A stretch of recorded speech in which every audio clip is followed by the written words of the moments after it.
Have you ever been pulled over 3 times in like 30 minutes? Have you ever been pulled over 3 times in one day, a week? See, that's normal life for me. Like, that was normal life for me at one point. Like, I've literally been pulled over by a police officer, and that officer let me go. And I drive 2, 3 blocks, 5 minutes, and another police officer pulled me over. And that officer let me go, and I drive for 5, 10 minutes, and another officer pulled me over. It's for nothing. It's for because I look like I fit the description. They just wanted to pull me over and search my car.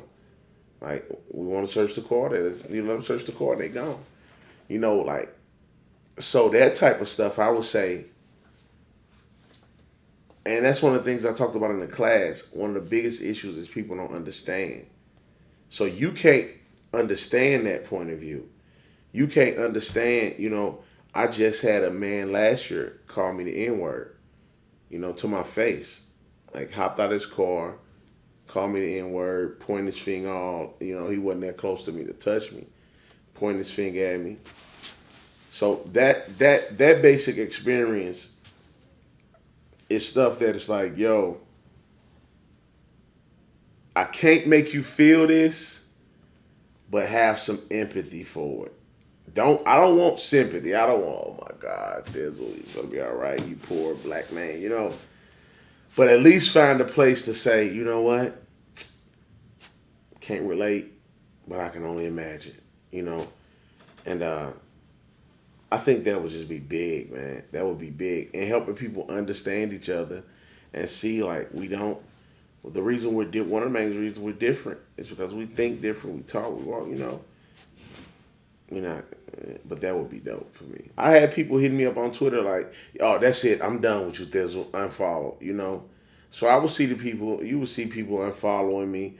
I'm quite sure, excuse me, that there's some people that I've missed some opportunities of going places because of that.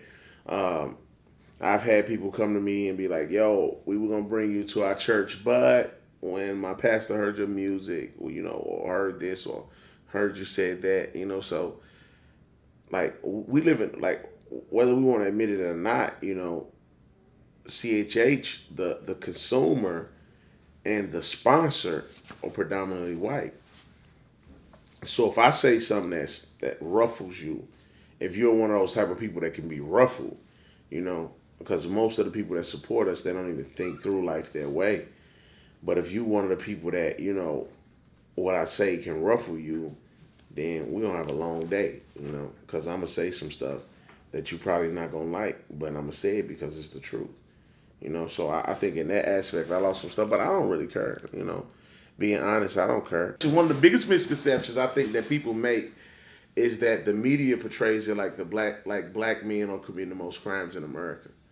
Like the most recent statistics that we have on FBI files shows that out of almost 9 million murders in America, 6 million of those murders, 6 point some million of those murders were committed by white men. But the media will portray it to you like black men are running amok on the world. You know what I mean? So that's the stuff but that's one of the main things I learned doing Ferguson. I was watching a lot of media, news, both channels, and I would go and so I would be out there, like literally. I would be literally out there, see the news van, like right here, I see the reporters, and they'll go on TV and be like, someone just threw a large object at this person right here. And I'm standing there like, that didn't just happen. You know what I'm saying? So the two different channels, the MSNBC, their narrative was geared towards their followers. So they wanted to keep the black people hyped. So they saying all the stuff to keep the black people hyped. Then on Fox News, they're saying all the stuff to keep the white people hyped. So the media controls that narrative. It controls that idea of like, this black people are committing the most crimes, and it's all propaganda, man. It helps create revenue when you think about stuff like the prison for profit system. So if I'm creating prisons and the business is profit, you know, what are my commodities? It's a prison. I need people to go to jail.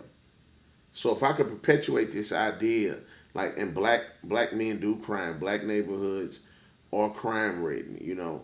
If I could perpetuate this idea that black men are just running amok on the world, I always have an investor to invest in a prison.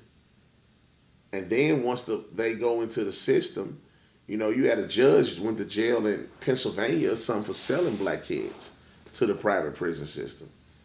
He was literally selling kids, bro. He got caught selling kids, and he had been selling kids for years.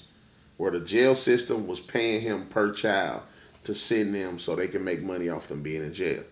Man, if I start fighting the prison system, I honestly feel like the government is gonna come down on me because it messes with their money. Like that's you're talking about messing with people's money, and I don't got the money to fight that war, you know. And that's the one thing too. Like a lot of this stuff, man, it's so it consumes so much of your energy, you know. And it's like what I would love to do, honestly, what I would love to do, I would love to be. I love doing music. I want to keep doing music. I want to rap, but I'm looking forward to the day that I can go somewhere and get on a salary and help create programs and be like a community programs director. You know what I'm saying?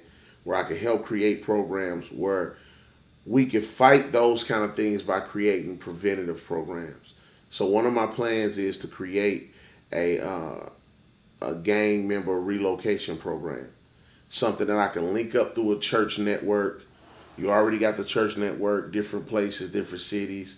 You get a stationary place where you can take the dudes, train them, job training, manhood, so on and so forth. They live there a year, 2 years, whatever long it take. And then you can take that same person and send them to another city.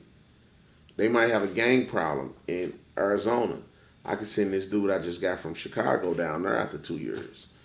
And now he can help the local people deal with their gang problem.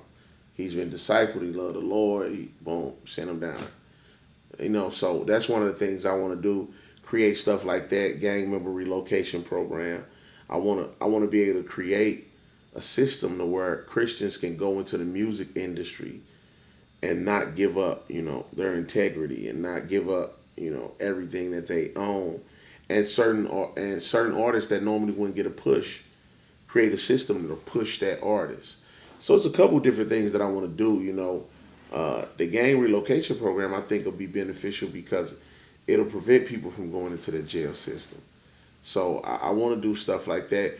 We're looking into, you know, creating this database and a group of people that fights to get into local offices, whether it's the school board, police chief, mayor, alderman, you know, stuff like that. So I'm trying to be proactive on the stuff that I'm doing.